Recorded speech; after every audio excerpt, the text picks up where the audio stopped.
ইংরেজি অবশ্য 2025 শুভেচ্ছা জানিয়ে শুরু করছি আজকের ভিডিও। আমার আজকের ভিডিও মেলবোর্নের ইংরেজি নববর্ষ 2025 উদযাপন নিয়ে। ভিডিওটি যদি ভালো লেগে থাকে তাহলে লাইক এবং সাবস্ক্রাইব করে সাথেই থাকুন। মেলবোর্ন শহরে ইংরেজি নববর্ষ উদযাপনের জন্য সবাই ভিড় করে। অনেক দূর দূরান্ত থেকে লোকজন চলে আসে, তাই ট্রেন, ট্রাম থেকে ধরে সব ধরনের পাবলিক ট্রান্সপোর্টে প্রচণ্ড রকম ভিড় থাকে।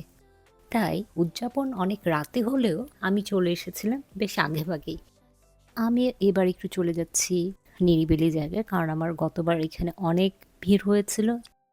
এখানে বলে রাখা ভালো, আমাদের দেশের মতো মেলবোর্নে আপনি ইচ্ছা করলেই কোথাও উন্মুক্ত স্থানে আতশবাজি পোড়াতে পারবেন না।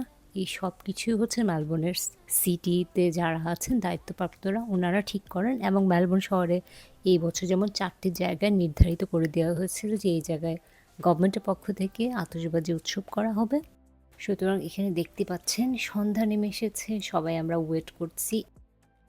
পাহাড়ের উপর থেকে সিটিটা দেখা যাচ্ছে, এখান থেকে আতশবাজি খুব সুন্দরভাবে দেখা যায়। এখান থেকে আসলে দুদিকে সিটির যে আতশবাজিটা সেটাও দেখা যাবে, বা এটার পাশেও আরেকটা আতশবাজি উদযাপন, দুইটা উদযাপন একসাথে দেখা যাবে। সুতরাং আমরা সেটার জন্য সবাই ওয়েট করছি।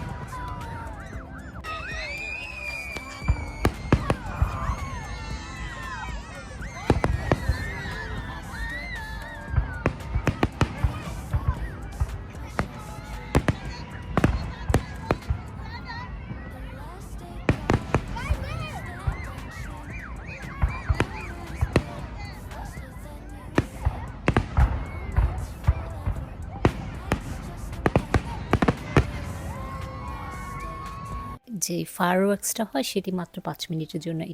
আমার মনে হয় মেলবোর্নের মতো আমাদেরও ওইরকম একটি নিয়মতান্ত্রিক পরিবেশের মধ্য দিয়ে বা নিয়মতান্ত্রিক ব্যবস্থায় উদযাপনগুলো করা উচিত, যাতে এটা সবার জন্য খুব সহনীয় পর্যায়ে থাকে। তো এই ছিল আমার ইংরেজি নববর্ষ 2025 উদযাপন। আশা করি এই বছরটা আমার আপনার সবার জন্য খুব ভালো যাবে। দেখা হবেন পরের কোনো ভিডিওতে। আল্লাহ হাফেজ।